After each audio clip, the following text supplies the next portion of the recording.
Hai, masih bersama saya, Mr. Z Bicara. Tentu saja bicara tentang kebenaran berdasarkan fakta, data, dan realita. Ya, mungkin teman-teman sudah tahu semua bahwa hari ini adalah sidang. Sidang ini diberikan kesempatan terhadap pihak Paula Verhoeven. Dan hari ini teman-teman, Paula Verhoeven tidak hadir dalam persidangan. Ya, sidang gugatan cerai Mbak Imbong terhadap Paula Verhoeven memasuki sidang-sidang akhir ya. Hari ini dinyatakan oleh pengacara Paula Verhoeven bahwa pihaknya tidak lagi menghadirkan bukti, saksi maupun ahli. Artinya sidang akan segera mengambil kesimpulan. Apa kesimpulannya kita belum tahu nih teman-teman. Namun yang menarik nih teman-teman, ada setelah selesai sidang, saya tidak tahu apakah ini konferensi pers, curhatan, klarifikasi, atau pembelaan diri. Ya saya tidak tahu. Menurut pendapat saya, ya ini curhat dan pembelaan diri. Ini dilakukan oleh pengacara Mbak Imbong dan juga Mbak Imbong ada di situ, ya. Nah, di depan wartawan ini ya, nanti silahkan disimak. Ini panjang teman-teman, panjang. Silahkan disimak secara utuh biar nggak salah-salah. Sempat mengatakan bahwa Mbak Imbong bersumpah di situ ya, bersumpah orang tuanya tidak masuk surga kalau dia berbohong. Dan juga ada pernyataan dari yang pengacara yang dalil ya, tentang dalil perselingkuhan kalau tidak disangkali itu artinya benar ya, dibenarkan secara diam-diam. Tapi oke lah, supaya tidak menjadi fitnah teman-teman semua, kita simak saja ya, pernyataan kah, curhatan kah, atau klarifikasi, atau bahkan pembelaan diri. Kita langsung saja ke videonya. Enggak, belum bikin sama sidang lanjutan. Agendanya mungkin hari ini apa, Pak Bayu? Agendanya. Tadi agendanya itu adalah kepastian dari termohon tidak mengajukan bukti lagi dan tidak mengajukan saksi lagi. Oleh karena itu kita menyerahkan bukti yang tertunda yang seharusnya kita serahkan dalam persidangan minggu lalu, baru saya serahkan tadi, yakni video. Video itu untuk mengungkapkan sebuah kebenaran. Yang terpenting di dalam perkara ini, Mbak Imbong itu mendalilkan adanya sebuah perselingkuhan, adanya seorang wanita yang berduaan dengan seorang laki-laki yang bukan muhrimnya di suatu tempat, dan itu tidak dibantah. Artinya secara diam-diam persoalan tersebut dibenarkan, karena sampai di hari ini tidak ada satupun saksi yang membantah persoalan tersebut. Dan orang yang disebut-sebut tidak pernah dihadirkan di dalam persidangan ini untuk menyatakan bahwa tidak pernah ada persoalan perselingkuhan di antara mereka berdua. Itu adalah fakta persidangan yang hari ini adalah sidang yang terakhir. Ya, tidak ada saksi tentang adanya dalil perselingkuhan, adanya dalil seorang wanita berduaan dengan laki-laki yang bukan muhrimnya di suatu tempat seperti itu. Itu adalah hasil terakhir persidangan. Berarti selanjutnya udah masuk. Baik teman-teman ya, di awal tadi ini dikatakan bahwa sidang hari ini adalah adanya kepastian ya, bahwa termohon tidak menyerahkan bukti dan juga tambahan saksi dan sebagainya. Dari pemohon justru menambah bukti untuk menguatkan dalilnya.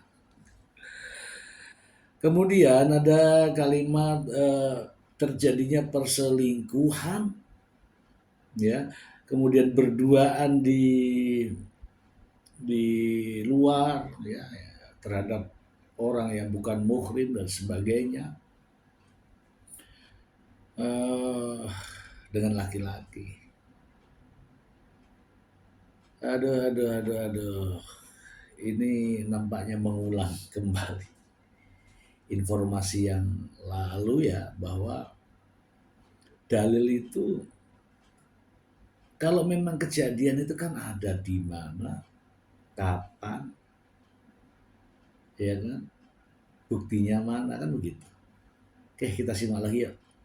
21, mohon maaf kalau nggak salah, hari Jumat ya, tanggal 21 ada pemeriksaan setempat atau mendatangi tempat Tiger Wong. Dia ingin melihat untuk bertemu dengan kedua anak Mbak Im Wong. Jadi silakan sekitar jam 9 pagi kalau teman-teman wartawan mau hadir, silakan.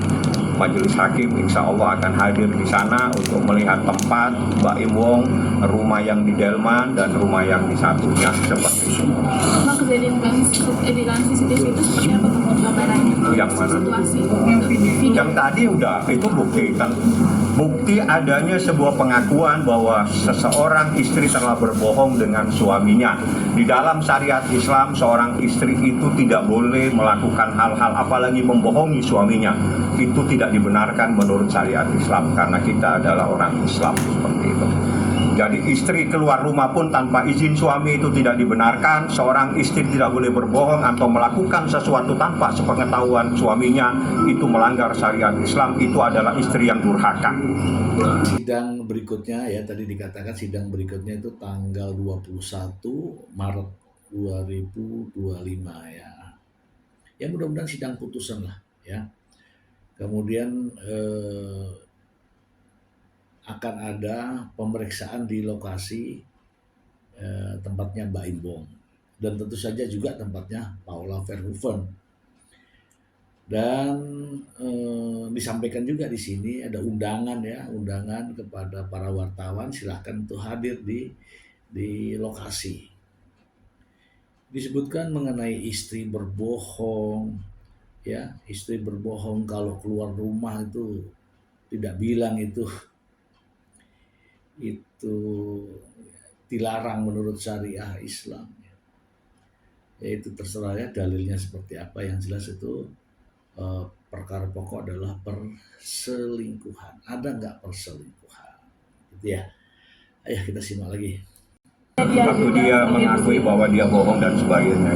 Itu April 2024. Posisinya Di mana? Posisi di mana? Posisi tempat, lokasi adanya dugaan perselingkuhan.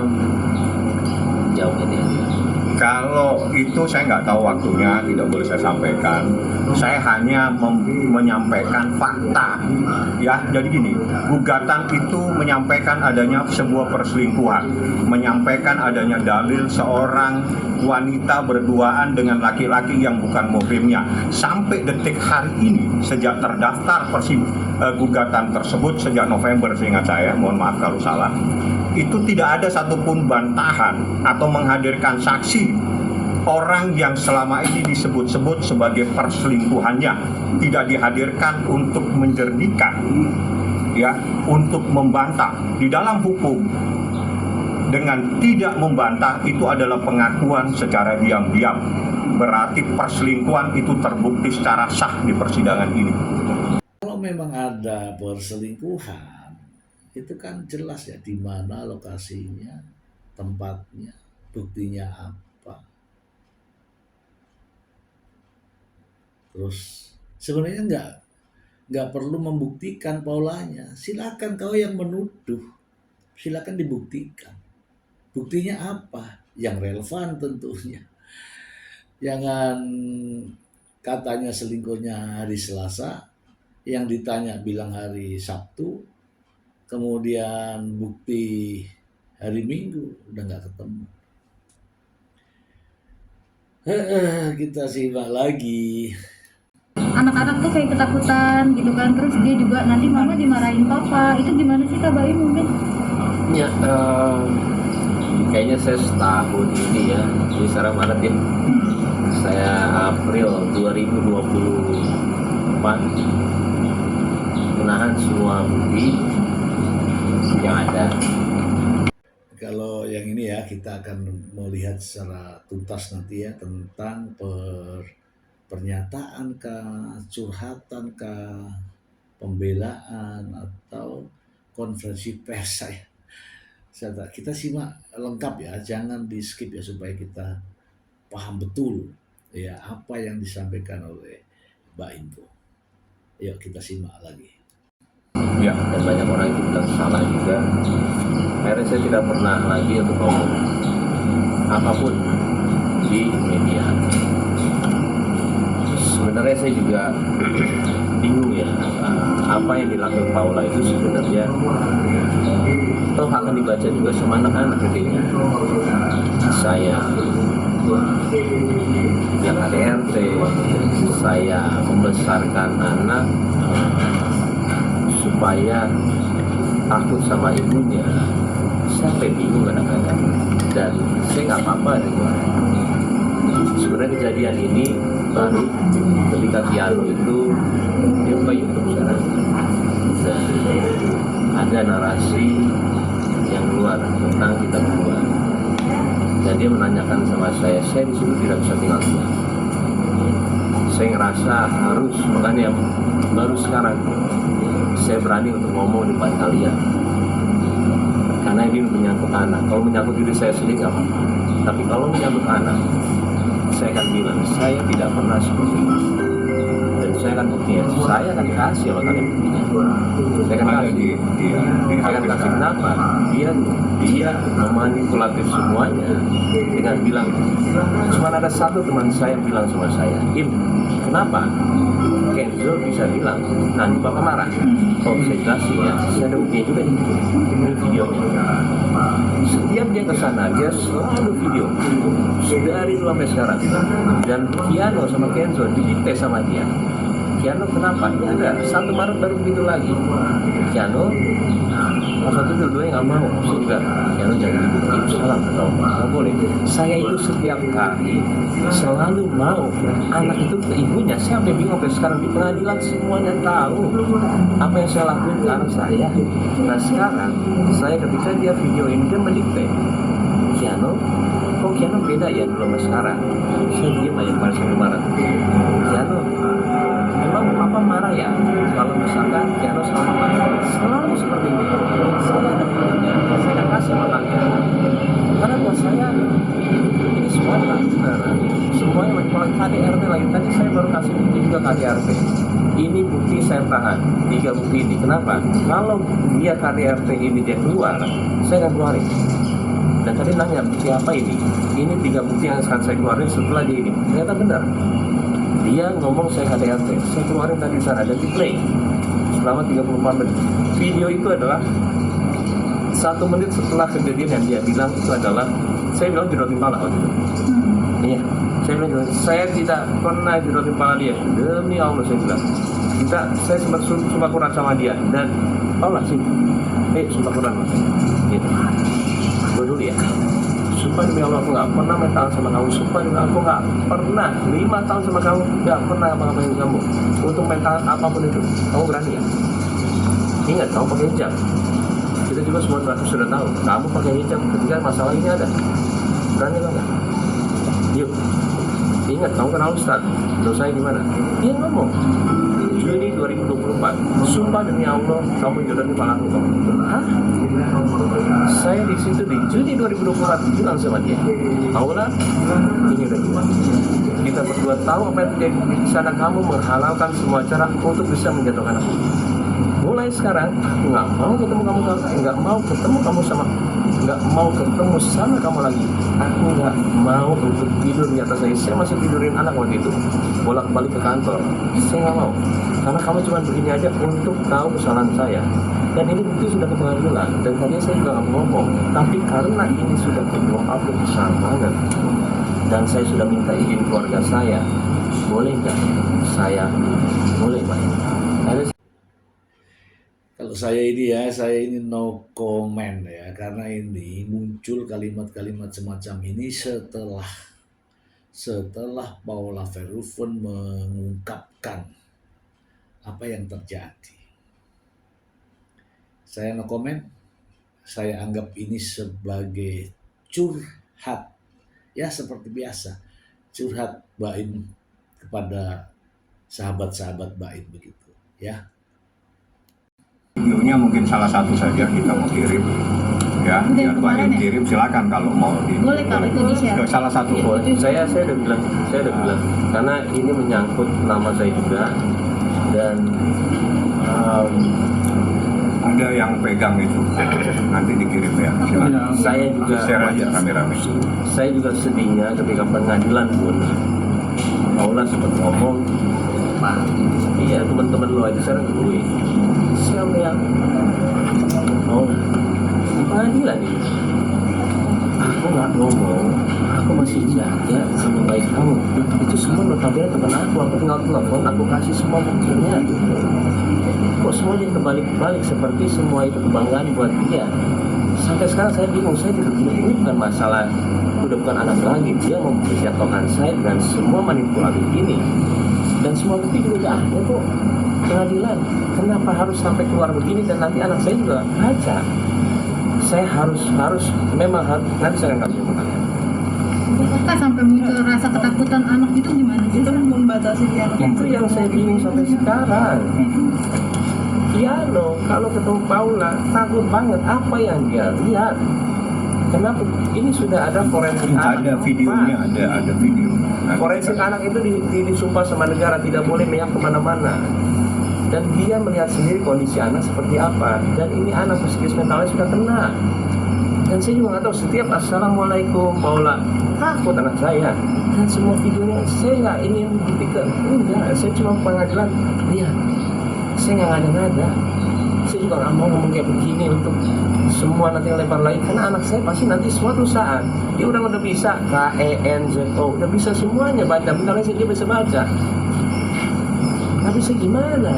Semua Ya kalau memang ada video silahkan ya, karena ini publik nih ya, publik sudah terlanjur ini nggak rela gitu loh, nggak rela dengan dihujat terus ya, dengan direndahkan, ya disakitilah bahasanya ya, apa yang dialami oleh Paula Verhoeven. Kalau memang ada video silahkan keluarkan ya, tidak perlu lagi ini ya, apa namanya, ditahan-tahan ya. Kita lanjut lagi. Paula boleh, tapi saya nggak boleh membela diri saya. Tapi Paula boleh terus dan semua didukung. Saya sampai bingung kadang-kadang. Sekalian aja pengadilan terbuka biar kita tahu siapa yang salah, siapa yang benar. Karena semuanya nggak adil buat saya. Saya selalu yang kena. Saya nggak apa-apa deh. Tapi ketika dia sudah membicarakan cara saya besarin anak itu dengan cara saya itu bilang ada keirian bahwa Paula ini sekarang didukung banyak orang di seluruh Indonesia. Iya, kaum ibu-ibu memang mendukung Paula Verhoeven. Apapun yang terjadi terhadap diri Paula, tidak perlu tuh laki-laki suami membuka aib, tidak perlu sama sekali, bahkan membantah pun gak usah. Itu menurut ibu-ibu ya. Berarti nggak ngebatasin juga kan ya? Mana mungkin? Ini jawaban sudah ada di dalam. Makanya saya berbingung sama Video Paula. tahun 2024 dan video-video yang terbaru ada sama Baim. Gak apa-apa di-share aja Baim videonya. Jadi gini, yang perlu kalian tahu, kalian kan nggak di dalam sana, ya. Saya kasih tahu sekarang. Itu kemarin sidang minggu kemarin, supaya kalian sekarang punya logika gitu. Ya, sidang minggu kemarin, saya ditanya sama Baim, gimana kalau keputusan hak asuh anak ada di tangan orang tua, saya bilang, ayo yuk, saya mau banget. Hakim juga bingung dengan semua bukti yang ada itu. Saya mau, karena ujung-ujungnya ibu juga sama anak, gak mungkin enggak. Dan saya bilang seperti sama hakim, setelah itu selesai, Paula kan telat, dia masuk, tanya pertanyaan sama Paula, dan Paula yang gak mau. Sekarang gini loh, saya juga bingung, saya nggak boleh ketemu anak 6 bulan. Saya bilang, ini saya hakim pun bingung, saya pun bingung. Nah, saya pakai logiknya kalian, ini kita mau gimana? Saya tuh sekarang apa adanya cerita buat kalian semua, karena buat saya ini udah terlalu complicated sampai ke anak-anak, sampai kalian juga tiap hari untuk bilang saya apa, ini gimana, dari setahun yang lalu sampai sekarang. Kulit sensitif Debatable ya antara video lama video baru itu tidak ada persoalan. Yang menjadi masalah adalah mengapa anak itu sampai mengatakan hal demikian. Dan kalau anak sedemikian itu nggak bisa disetting, nggak bisa diolah-olah kata. Kalau Baim Bong ya tentu saja pandai mengolah kata, karena Baim Bong adalah bintang film, pemain sinetron, bahkan sutradara, iya nggak? Dari Baim sendiri itu sudah memberikan effort lebih gitu untuk memberikan pengertian kepada anak-anak. Videonya nanti Saya ada videonya, saya nganterin anak saya ke rumah Paula karena anak saya nggak mau ketemu. Saya paksa, ayo nggak boleh gitu sama mama, ayo ketemu. Baru nyampe sudah nangis, dan di situ dramanya sudah pasti ada terus. Kalau Paula, ampun, saya kadang-kadang suka Paula, kalau aku nggak peduli ngapain sekarang aku anterin anak ke rumah sih. Aku kadang-kadang suka bingung, kadang-kadang ini ngapain gue di sini. Gue berkali-kali Paula nganterin anak ini untuk supaya sama lu. Sampai bingung, maksudnya semua diputar balikan, serasa saya yang paling jahat. Dan di pengadilan saya juga bilang, saya sekarang mikir gimana caranya anak dekat sama ibunya. Dan pas waktu forensik anak juga, saya pengaduannya ke mereka, tolong deketin anak sama ibunya lagi. Dia pun kaget, bukannya saya itu seperti mau tolong dong ini bantuin gua untuk ini, enggak, tolong dong deketin anak sama ibunya. Bisa ditanya semuanya. Tapi anaknya yang tidak mau. Anak ini selalu dijadikan sebagai objek dalam persoalan ini, seakan-akan sebuah benda mati. Anak itu juga punya, dia bisa ngomong, bisa menyatakan jahat mamanya dan sebagainya. Di dalam persoalan-persoalan hak asuh anak, hadana, itu hampir sama dengan persoalan adopsi. Syarat yang terpenting adalah seseorang itu sehat jasmani dan rohani. Ingat, hadona itu hampir sama dengan adopsi. Perbedaannya kalau hadona itu kepada keluarganya, ayah atau ibunya, sedangkan adopsi bisa kepada orang lain. Syaratnya sama, adalah sehat jasmani dan rohani. Apabila salah satu tidak sehat, atau jasmaninya atau rohaninya, dia tidak punya hak untuk mendapatkan hak asuh terhadap anak. Ya, bagi saya ya, ini semua curhatan atau pembelaan diri. Apapun itu bagian daripada pembelaan diri di situasi dan kondisi sekarang ini. Sabar Paula, sabar. Yuk sama-sama besarin anak, sabar. Saya selalu bilang sama dia, sabar. Saya nggak tahu lagi saya harus bicara bagaimana sama dia. Beneran, sampai detik ini saya ngeliat itu kalau postingan, saya cuma bisa dia. Dan saya kalau kayak gini ingat sama papa saya. Kenapa? Papa saya itu depan TV terus. Dia sakit juga gara-gara dia selalu melihat berita. Saya tuh sampai kalau ke rumah, Pak, jangan nonton TV dulu ya. Jangan ya. Papa saya tuh kalau sama Paula, ya Allah, tapi saya selalu melihatnya kayak semuanya itu. Saya sampai kadang-kadang juga, ya Allah, saya juga minta Papa lah, insya Masya Allah, benar kalau saya tuh Allah maha adil buat saya itu aja. Saya bingung harus gimana sebenarnya, jujur. Saya ngomong gini saya sebenarnya nggak tahu ini benar atau salah. Cuman saya harus membela diri saya sekarang karena ini terlalu besar. Dan kadang-kadang teman saya pun juga percaya lagi. Tapi yang nggak percaya terima kasih karena dia langsung telepon saya, nggak mungkin saya punya sifat untuk bisa anak benci sama ibunya. Mana mungkin? Saya nggak dilahirkan itu sama orang tua saya. Gimana sih? Bingung saya. Keluarga saya semuanya harmonis, nggak ada ngumpul sekarang semua berlima karena ajaran orang tua saya. Dan saya tidak pernah mengajarkan satu kata pun ke Kiano. Kiano enggak, selalu sayangin mama ya. Kalau saya begini tiap pagi, tiap bangun saya begini, saya selalu jadi mama saya antara gini atau nggak belakangnya. Jadi anak soleh, jadi anak pintar ya. Sayangin mama papa ya. Nah, papa, nggak boleh. Sayang mama ya. Tiap hari, saya ngajarin mama saya. Ketika bangun sama sebelum, pas mau tidur, lalu sininya. Itu momen paling benar-benar anak ingat siapa orang tuanya, apa yang mau didengar sama anaknya. Saya diajarin sama orang tua saya seperti itu. Gak mungkin saya suruh anak saya benci sama ibunya.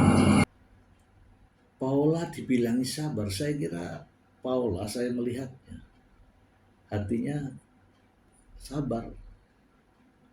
Kalau Paula diajak sabar lagi seperti apa? Dan Paula juga mungkin punya hal-hal yang lain ya, selain ini semua Paula punya. Tunggu saja waktunya. Atau enggak tergantung penilaian saya ya sama masalahnya. Buat saya ini cuma terus yang saya lalui aja. Gak boleh bilang berat karena semua masalah juga datangnya dari Allah. Gimana caranya kita menyelesaikan? Gak boleh. Cuman balik lagi Islam, Allah kita tahu kok apa yang terjadi benar-benar. Udahlah, yuk buat anak, please, udah itu aja. Gak usah saya benerin lagi. Kamu ini gak perlu. Udah, stop mikirin anak. Besarin anak baik-baik berdua, yuk udah itu aja kalau saya ya. Oke, Mbak Em, tadi kan Bang Baim bilang ada Islam sudah terganggu. Mungkin sejauh ini bagaimana mengatasinya Bang Baim? Karena masih sekarang Itu, nah treatment paling benar adalah jalan berempat, udah paling benar. Saya udah pernah lakuin dan itu benar banget. Saya itu bodinya enak banget, anak saya sama Paula. Udah diajarin juga Paula begini terus aja kita yuk, berkali-kali yuk, supaya body anak terus-terusan sama kamu.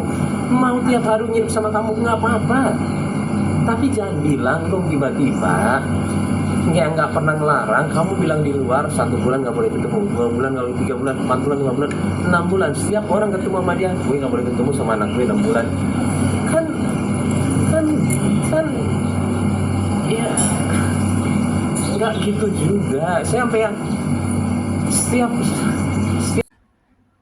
Ini masuk pada bagian curhatan Ramadan ya, berat atau ringan kita jalani aja, itu hal biasa lah ya.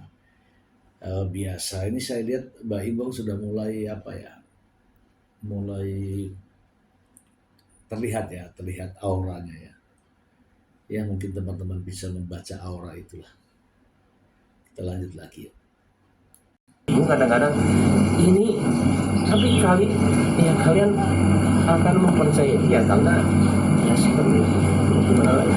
Saya nggak bisa bilang seperti itu ya sudah ya, saya cuma sudah. Karena Mbak Im juga banyak banget mengalami dan membela pihak sebelah sampai katanya mau sponsorin Kakak Im. Bagaimana mungkin Kakak Im? Semua rezeki itu datangnya dari Allah. Buat apa kita ini? Yang penting kita tahu kita nggak salah. Kalau saya ribet soal boikot atau nggak apa, saya pasti klarifikasi langsung. Ini enggak, ini yang saya lakuin, ini sudah menyangkut anak dan anak saya sudah melihat beritanya. Saya harus melakukan sesuatu dan saya minta izin sama semua teman saya yang tahu masalah ini dari keluarga saya. Saya takut salah lagi. Tapi baik melihat karyawan kamu yang akhirnya speak up bahwa itu semua yang kayak gambar-gambar itu ternyata gambar sudah lama. Itu seperti apa sih Mbak Im?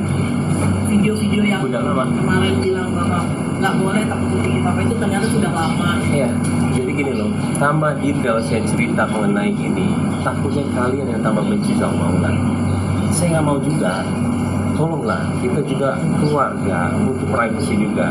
Karena kalau saya detail ceritanya, akan kasihan Maulana juga.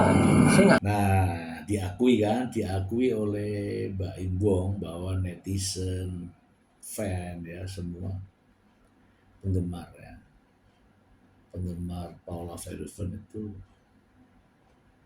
lebih lebih percaya Paula daripada percaya Mbak Imbong atau pengacara.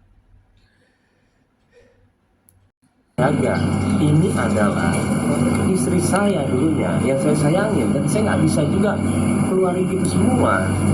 Saya harus menjaga dia juga. Tapi kan Mbak Im, bagaimana dengan kamu sendiri? Artinya kan kita juga sempat melihat rekaman bahwa kamu menyuruh Ciano sama Kenzo ketemu sama Mama, tapi dari mereka sendiri yang lari-larian nggak mau gitu loh. Kenapa kamu nggak mau speak up untuk itu sih gitu loh? Sekarang dikasih izin, silakan. Sebenarnya bukannya saya nggak mau speak up. Saya diem salah, saya bicara salah. Itu selalu yang saya alamin. Jadi saya bingung sebenarnya, saya harus speak up atau enggak. Sama seperti sekarang, saya salah atau enggak ngelakuinnya. Cuma bismillahirrahmanirrahim, saya lakuin ini. Semua itu kan. Video nggak apa-apa. Ya, nanti yang ini, yang video ini saya akan kasih. Kalian akan lihat bagaimana saya sama anak. Dan maaf, ada video bagaimana Paula sama anak. Tapi maaf banget, kenapa saya harus kasih liatin? Buka sedikit lah. Habis itu udah. Jangan terlalu detail. Saya udah kasihan sama Paula sebenarnya. Cuman saya nggak bisa diem, kenapa? Yang kena saya terus. Saya bingung. Yang kena saya lagi. Saya kasihan ke teman saya, keluarga saya kasihan. Kakak-kakak saya juga kasihan. Udah, tapi ini video saya keluarin buat membela saya di situ aja. Saya tidak pernah mengajarkan anak saya untuk membenci ibunya. Enggak pernah. Mau sumpah apa? Mau orang tua saya nggak selamat masuk surga, saya jangan ini. Orang tua saya nggak mungkin masuk surga kalau saya begitu.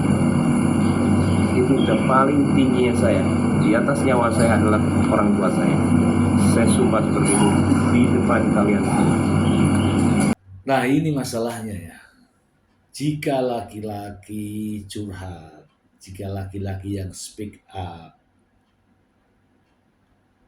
itu memang enggak ini. Kalau tetap mau menjaga, ya komitmen untuk menjaga, jaga dari awal. Jaga dari awal. Oke, itu semua teman-teman kita akan bahas ya. Kita akan bahas. Nah, sekarang sudah begitu panjang teman-teman mendengarkan. Apakah Anda menilai bahwa ini pembelaan, ini curhatan, ini klarifikasi, atau konferensi pers? Terserah dari teman-teman semua. Yang jelas begini ya teman-teman ya.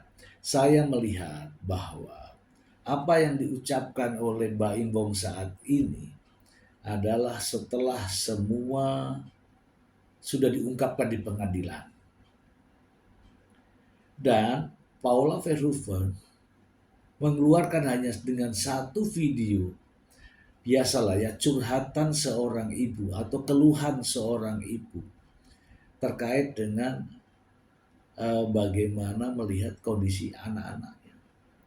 Nah, setelah keluar itu, Mbak Imbong baru mengungkapkan semuanya. Apakah ini menjaga rumah tangga atau memang sengaja untuk membuka aib? Bahkan yang terakhir ini saya saya bisa lihat di sini tadi mengatakan, sang pengacara mengatakan orang yang sehat jasmani dan rohani yang berhak mendapatkan hak asuh anak. Tertanya pada diri sendiri, apakah Mbak Imbong sehat rohani dan jasmani? Sehat. Sekarang saya tanya lagi, apakah Paula sehat jasmani dan rohani? Sehat. Terus yang mana yang tidak sehat? Yang mana yang tidak sehat? Apakah sang pengacara juga mengklaim bahwa Paula Verhoeven tidak sehat jasmani maupun rohaninya? Itu kan maksudnya. Tidak boleh juga begitu. Ya, tidak boleh juga seperti itu. Ini pada minggu yang akan datang akan ada sidang lokasi ya, sidang lokasi. Hakim harus memberikan kesempatan yang sama. Tinjau juga lokasinya Baim Wong, tinjau juga lokasinya Paula Verhoeven. Dan perhatikan dalil perselingkuhan. Adakah dalil perselingkuhan? Kemudian kembali membaca yang namanya kompilasi hukum Islam. Bagaimana terhadap persoalan yang sedang dihadapi ini? Apakah bisa dilepaskan dari kompilasi hukum Islam? Kalau dilepaskan dari kompilasi hukum Islam, maka akan banyak pengadilan agama di seluruh Indonesia tidak lagi menggunakan kompilasi hukum Islam. Itulah yang akan terjadi. Jadi saya pribadi berharap dengan begitu panjang curhatan daripada Baim Wong di depan media, harapan saya adalah hakim tetap bekerja dan bertindak sesuai dengan kompilasi hukum Islam. Bagaimana terkait dengan hak asuh anak. Gak usah melenceng kemana-mana. Hak asuh anak setelah perceraian. Itu saja, semoga bermanfaat. Terima kasih.